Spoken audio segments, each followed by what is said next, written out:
أعوذ بالله من الشيطان الرجيم بسم الله الرحمن الرحيم أفتطمعون أن يؤمنوا لكم وقد كان فريق منهم يسمعون كلام الله ثم يحرفونه من بعد ما أكلوه وهم يعلمون رب اشرح لي صدري ويسر لي أمري واحلل عقدة من لساني يفقهوا قولي رب يسر ولا تؤثر وتمم بالخير وبك نستعين يا فتاح يا فتاح يا فتاح رب زدني علما ए मुसलमानो छा अञा इन्हनि माण्हुनि में अव्हां उमीद रखो था त उहे अव्हां जी दावत ते ईमान आणींदा। हालांकि यकीनन इन्हनि में हिकु टोले त अलाह जो कलाम यानी तौरात ॿुधनि था ऐं उन जे सम्झण खां पोइ बि उन में ॼाणी वाणी तहरीफ़ कनि था, ॼाणी वाणी तब्दीली कनि था। जॾहिं बि कंहिं बि क़ौम में ख़राबी ईंदी आहे त उहा सॼी उमत ख़राब न थींदी आहे। असल ख़राबी उन्हनि जे आलिमनि में ईंदी आहे, छो जो उन्हनि जा क़ाइदीन, उन्हनि जा अॻवान, उन्हनि जा आलिम हूंदा आहिनि। छो जो हिकु आम माण्हू उनखे त दीन सां को बि लगाव न हूंदो आहे या घटि हूंदो आहे। हू ॾिसंदो आहे त उन्हनि जो आलिम कहिड़े तरफ़ हली रहियो आहे। हू ॿुधंदा ऐं अमल बि पैरवी कंदा उन्हनि पंहिंजे आलिमनि जे पुठियां ई आहिनि। ऐं हिते यहूदियुनि जा आलिम बि तक़रीबन पंहिंजे तौरात में हर ॻाल्हि में तहरीफ़ कंदा रहंदा हुया। हाणे मुसलमाननि खे ख़्वाहिश हुई त ही छो जो अहले किताब बि आहिनि, अहले शरीयत बि आहिनि, हिननि में वॾा वॾा आलिम मौजूद आहिनि। अगरि असां हिननि ते थोरी महिनत कंदासीं, हिननि खे दावत ॾींदासीं त यकीनन हिननि खे सम्झण ऐं अमल करणु घुरिजे। छो मके वारनि खे त कंहिं तरह सां कुझु बि ख़बर कोन्हे, उमीन हुया, हुननि वटि न रसूल न किताब कॾहिं बि कोन आयो हुयो। अलाह ताला मुसलमाननि खे फरमाए थो त तव्हां इन्हनि में उमीद रखे वेठा आहियो, तव्हां सम्झो था त ही मञंदा, ही त ॼाणी वाणी तहरीफ़ कनि था, त इहे किथां तव्हांजी ॻाल्हि खे ॿुधंदा, किथे तव्हांजी ॻाल्हि खे मञींदा। ऐं जॾहिं इहे यहूदी ईमान आणण वारनि सां मिलनि था त चवनि था त असां बि ईमान आंदो आहे। ऐं जॾहिं अकेलाई में हिक ॿिए सां मिलंदा आहिनि, चवंदा आहिनि त तव्हां उहे ॻाल्हियूं जेकी अलाह ताला तव्हां ते खोलियूं आहिनि उहे मुसलमाननि सां छो कंदा आहियो। हू मुसलमान इन्हनि ॻाल्हियुनि खे तव्हांजे रब वटि तव्हांजे ख़िलाफ़ पेश कंदा ऐं हुज्जत क़ाइमु कंदा। छा पोइ अव्हांखे एतिरो अक़ल बि न आहे? मुसलमाननि में बि मुनाफ़िक मौजूदु हुआ ऐं अहिड़ा ई तरह मुनाफ़िक यहूदियुनि में बि मौजूदु हुआ। हुननि खे एतिरी न ॼाण कोन हूंदी हुई, छो हू पंहिंजे आलिमनि जे पुठियां हलंदा हुया। पर कुझु उन्हनि जे माण्हुनि में फितरत सलीम हूंदी हुई, उन्हनि जी दिलि साफ़ हूंदी हुई। हू जॾहिं मुसलमाननि में हूंदा हुया त हू जॾहिं आयत मुसलमाननि खां ॿुधंदा हुआ, मुसलमान खे चवंदा हुआ त हू बि इहा ई ॻाल्हि असां वटि तौरात में बि मौजूदु आहे, माना इहा ॻाल्हि बिल्कुलु हक़ आहे। दिली दिलि में हू मञी वठंदा हुआ ऐं मुसलमाननि खे बि हिन जो एतराफ़ कंदा हुया। पर जॾहिं वापसि पंहिंजे सरदारनि जॾहिं पंहिंजे आलिमनि वटि ईंदा हुया त पोइ उहा ॻाल्हि वरी उन्हनि खे ॿुधाईंदा हुआ। हुननि जा आलिम हुननि खे चवंदा हुया त तव्हांजो दिमाग़ त ख़राबु न आहे, तव्हां इहे ॻाल्हियूं मुसलमाननि खे छो था ॿुधायो? तव्हां ॿुधायो था त जेका तव्हां वटि आयत नाज़िल थी आहे असां वटि अॻु में ई मौजूदु आहे। ईअं करण सां क़यामत वारे ॾींहुं तव्हांजे अॻियां हुजत क़ाइमु कंदा, पोइ तव्हां अलाह खे छा मुंहुं ॾींदो उन वक़्तु? चरिया न थियो मुसलमाननि सां इहे ॻाल्हियूं न करियो, लिकायो पाण वटि ॻाल्हियूं। अलाह फरमाए थो छा उहे नथा ॼाणनि त अलाह ताला ख़ूब ॼाणे थो जेकी हू लिकाइनि था ऐं जेकी हू ज़ाहिर कनि था। चलो मुसलमाननि खे तव्हां न ॿुधायो। अलाह तो फरमाए मूंखे त अॻु में ई ख़बर आहे, तव्हांखे तौरात बि मुंहुं ई ॾिनो आहे। ऐं इन्हनि में के अणपढ़ियल आहिनि जेके किताब खे नथा ॼाणनि सवाइ पंहिंजे बेबुनियाद ख़्वाहिशुनि जे, ऐं हू रुॻो वहम गुमान ते हली रहिया आहिनि। अक्सरियत मुसलमाननि जी बि इन्हनि मां ई आहे। मुसलमाननि जी बि अक्सरियत हींअर तव्हांखे अणपढ़ियल मिलंदी। दुनिया जे मामले में हुननि मास्टर्स केमिस्ट्री में कई, PhD फिजिक्स में कई हूंदी, भई दीन जे मामले में क़ुरान जी ही तालीम जे बारे में हुननि खे अलिफ बा ता बि कोन ईंदो। तव्हां भले थोरी तहक़ीक़ कयो, तव्हांखे पढ़ी ॿुधाईंदा अलिफ बे ते, छो इहा बि हुननि खे जेका पढ़ाई वई आहे उर्दू वारी सिंधी वारी पढ़ाई वई आहे, अरबी जी अलॻि आहे, हुननि खे इहा बि ख़बर न आहे। इहे बि असांजा बि मुसलमान उहे बि हलनि था तक़रीबन पंहिंजे उलमा जे पुठियां। को बरेलवी उलमा आहे त पंहिंजी बरेलवी उलमा खे हलाईंदो, ऐं को अहले तशी आहे त हू बि पंहिंजे ई आलिम जे पुठियां हलंदो, चाहे हुनखे कुझु बि ॿुधाए अखियूं बंदि करे अंधी पैरवी थींदी। पोइ वेल आहे उन्हनि लाइ जेकी पंहिंजी हथनि सां किताब लिखनि था, पोइ चवनि था त ही किताब अलाह तरफ़ां आयल आहे, त जीअं उन किताब जो कुझु मुल्ह वठनि। पोइ वेल आहे उन्हनि लाइ जेकी उन्हनि जे हथनि लिखियो, ऐं वेल आहे उन्हनि लाइ जेकी हू कमाइनि था। हदीस में अचे थो वेल जहन्नम जी हिकिड़ी वादी आहे, इन्हनि सभिनी जे लाइ उहो वेल आहे। ऐं हू यहूदी चवनि था त दोज़ख जी बाहि असांखे असुल न छुहंदी मगर के ॻणियल ॾींहुं। ए नबी सल्लल्लाहु अलैहि वसल्लम तू उन्हनि खां पुछ त छा अव्हां अलाह खां को अहिड़ो वाइदो वरितो आहे जो तव्हांखे मां दोज़ख में विझंदुसि ई कोन, ॾेखारियो। त हू अलाह कॾहिं बि पंहिंजे वाइदे खां फिरण वारो नाहे, या तव्हां अलाह बाबति उहा ॻाल्हि चओ था जंहिंजी तव्हांखे ख़बर नाहे, ॾेखारियो किथे लिखियल आहे तव्हां वटि तौरात में, इंजील में किथे लिखियल आहे त मां तव्हांखे दोज़ख में विझंदुसि ई कोन। इहा ई ख़्वाहिश असांजनि जी बि आहे। उहे बि चवंदा त असांखे बि बाहि छुहंदी ई कोन, असां दोज़ख में वेंदासीं ई कोन, छो जो असां बि उम्मत मुहम्मदी आहियूं सल्लल्लाहु अलैहि वसल्लम। जेके गुनाह करियूं, जीअं ज़िंदगी वणे तीअं गुज़ारियूं, बख़्शिश असांजी हर हाल में थियणी आहे।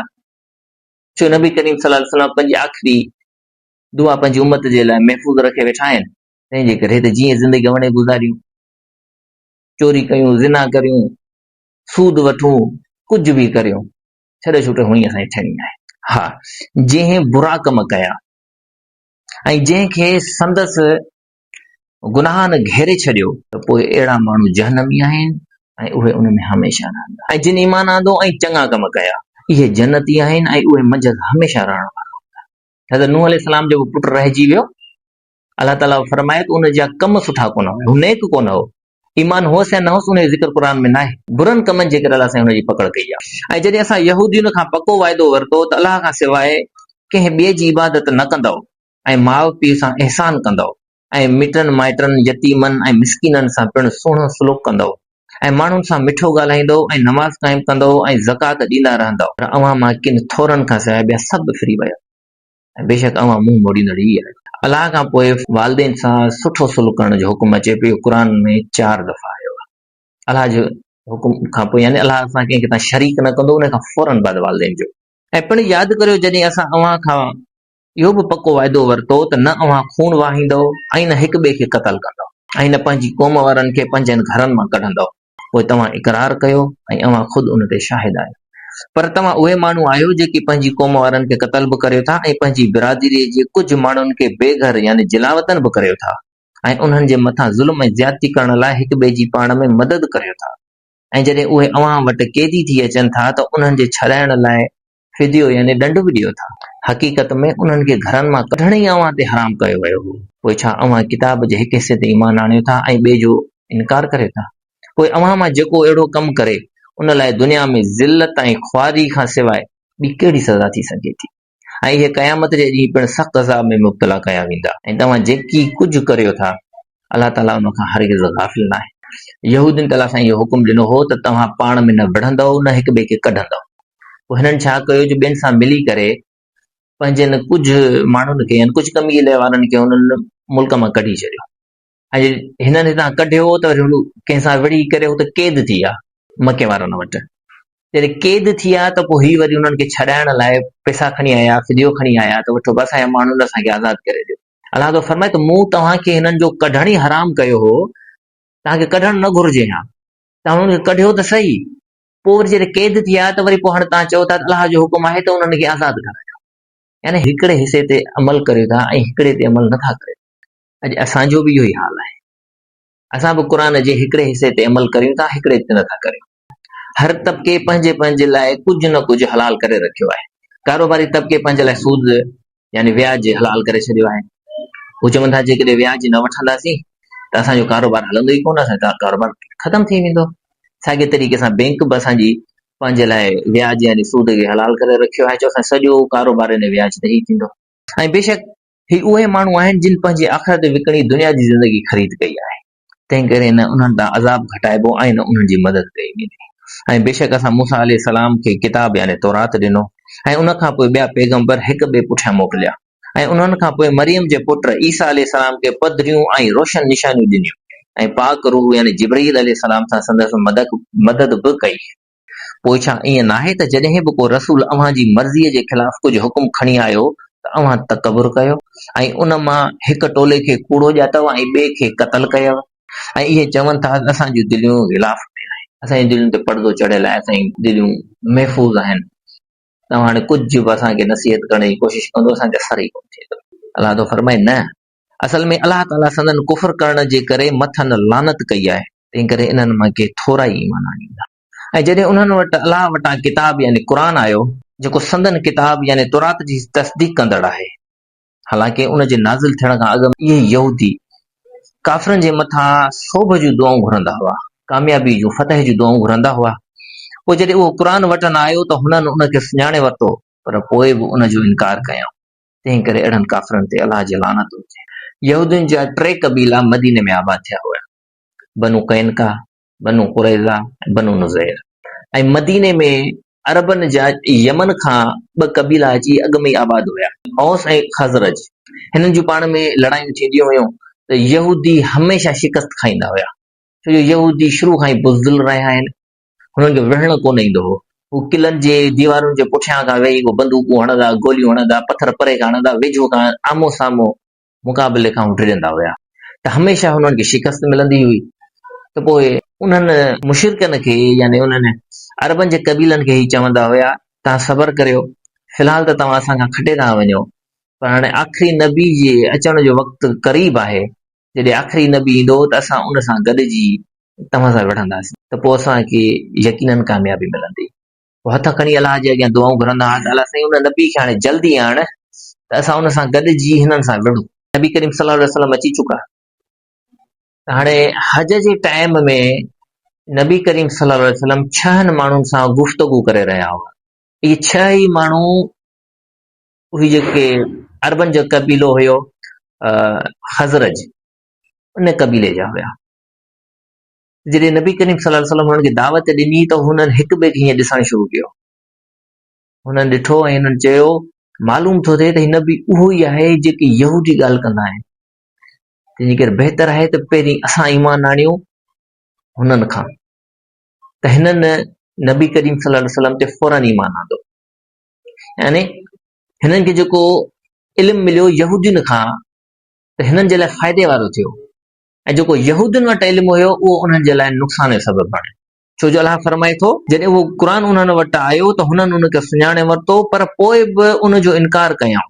तंहिं करे अहिड़नि काफ़िरनि ते अलाह जी लानत हुजे। सुञाणे वरितऊं, अॻियां ईंदो त मुंहिंजे नबी खे हिननि ईअं सुञातो जीअं पंहिंजे पुटनि खे सुञाणबो आहे, पर हसद में हुननि इस्लाम क़बूल न कयो, छो जो हुननि जो हो त इहो आख़िरी नबी ईंदो ई असां में। मुसलसल 14 साल हर नबी असां वटि आयो, इहो आख़िरी बि असां वटि अची असां ते ख़तम में जी मोहर लॻी वेंदी। कहिड़ो न बुरो सौदो कयो उन्हनि पंहिंजियुनि जिंद जानियुनि जो अलाह जे मोकिलियल कलाम जा मुनकर थिया, फ़क़ति इन्हीअ हसद ऐं साड़ जे करे त अलाह पंहिंजे फज़ल सां पंहिंजे बाननि मथां जंहिंखे घुरे उन ते किताब नाज़िल करे थो। असां में छो न आयो, होॾां छो आयो? हू त उम्मी हुया, उन्हनि खे त कुझु तालीम ई कोन्हे, को किताब उन्हनि खे ख़बर ई कोन हुई, करे पढ़िया ई कोन्हनि। असां वटि आलिम मौजूद आहिनि हमेशह, असां ॾे अचणु घुरिजे, होॾां छो आयो? पोइ उहे गज़ब मथां गज़ब जा मुस्तहिक थिया, ऐं अहिड़नि काफ़िरनि लाइ ख़्वार ऐं रुसवा कंदड़ अज़ाब आहे। ऐं जॾहिं उन्हनि खे चयो वञे थो त जेको किताब यानी क़ुर अलाह लाथो आहे उन ते ईमान आणियो, त चवनि था जेकी असां ते नाज़िल कयो वियो आहे सो त मञूं था, बाक़ी उन खां सवाइ ॿिए किताब जो इनकार कनि था। त असां मञींदासीं असांजो जेको किताब आहे, ॿियनि खे असां कोन मञींदासीं। हालांकि खेनि चङी तरह ख़बर आहे त इहो क़ुर सचो आहे, ऐं इहो क़ुर उन जी बि तस्दीक ऐं ताईद कंदड़ आहे जेको इन्हनि वटि मौजूद आहे। हिननि वटि तौरात आहे, क़ुर चए थो तौरात सचो आहे, इंजील सचो आहे, हू मुंहिंजा नबी आहिनि, ही आख़िरी नबी आहे, हाणे तव्हांखे हिन ते बि ईमान आणणो आहे। पोइ ए नबी सल्लल्लाहु अलैहि वसल्लम खेनि चयो त जेकॾहिं तव्हां मोमिन हुआ त हिन खां अॻु नबियुनि खे छो क़तल कयव? जेकॾहिं तव्हां चओ था तव्हां अलाह जा प्यारा हो, तव्हां हक़ ते हो, आख़िरी नबी त ठीकु आहे हाणे आयो आहे, तव्हां पहिरीं नबियुनि खे क़तल छो कयो? हिननि हज़रत ज़करिया खे क़तल कयो, हिननि हज़रत यहया खे क़तल कयो, ऐं पंहिंजे हिसाब सां हज़रत ईसा खे बि क़तल करे चुका। अलाह तो फरमाए त मां हुनखे ज़िंदा मथे खणी छॾियो, पर पंहिंजी नज़र में यहूदियुनि उनखे बि क़तल करे छॾियो। जे तव्हां हिदायती वारा हुआ त पोइ इहो कमु तव्हां छो पिया कयो पहिरीं? ऐं बेशक मूसा अलैहिस्सलाम अव्हां वटि पधरनि निशानियुनि ऐं मौजिज़नि सां आयो, पर तंहिं हूंदे बि संदसि परपुठ तव्हां गाबे खे माबूद करे वरितो ऐं अव्हां ज़ालिम आहियो।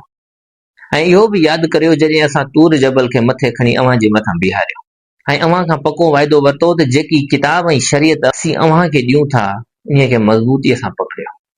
पोइ हुननि चयो समेना, यानी असां ॿुधो, ऐं दिलि में चयऊं असैना, यानी न मञियोसीं। ऐं संदन कुफ्र जे करे संदन दिलयुनि में गाबे जी मोहबत घर करे वई हुई। तंहिं करे ए नबी सल्लल्लाहु अलैहि वसल्लम इन्हनि खे चओ त जेकॾहिं तव्हां ईमान जी दावा कंदड़ आहियो त पोइ तव्हांजो ईमान तव्हांखे जंहिं कम जो हुकुम ॾिए थो सो निहायती पुछड़ो आहे। ऐं पैगंबर सल्लल्लाहु अलैहि वसल्लम खेनि चयो त जेकॾहिं अलाह वटि आख़िरत वारो घर ॿियनि माण्हुनि जे मुक़ाबले में सिर्फ़ु अव्हां लाइ ई ख़ासि आहे त पोइ अव्हांखे मौत जी तमन्ना करणु घुरिजे जेकॾहिं अव्हां इन दावा में सचा आहियो। छो हीअ त ज़िंदगी ख़तम ई थियणी आहे ऐं हीअ यकीनन ॾुखी ज़िंदगी आहे।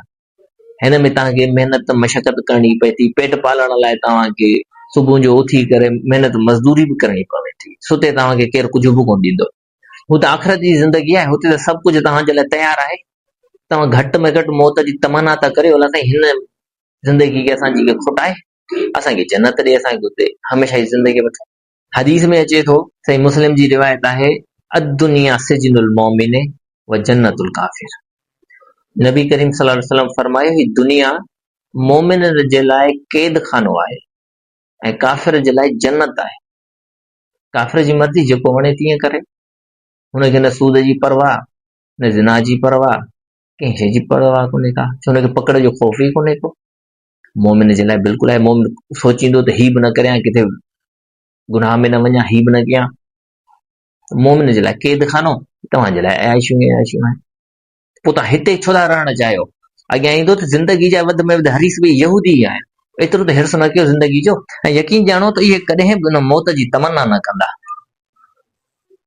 बदसबब उन्हनि करतूतनि जे जेके संदन हथ अॻे मोकिले चुका आहिनि। ऐं अलाह ज़ालिमनि खां चङी तरह बाख़बर आहे। हुनखे ख़बर आहे असांखे कहिड़ा करतूत आहिनि।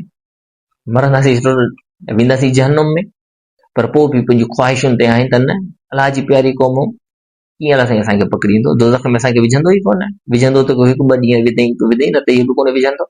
ऐं ए पैगंबर सल्लल्लाहु अलैहि वसल्लम, बेशक तूं उन्हनि यहूदियुनि खे सभिनी माण्हुनि खां यकीनन वधीक जीअण जो हरीस ॾिसंदे, ऐं इन हिर्स में हू मुशरिकनि खां बि वधीक आहिनि। मुशरिक जहिड़ा बि हुआ, पंहिंजे अक़ीदे मुताबिक़ जीअं बि हुआ, पर हुआ बहादुर।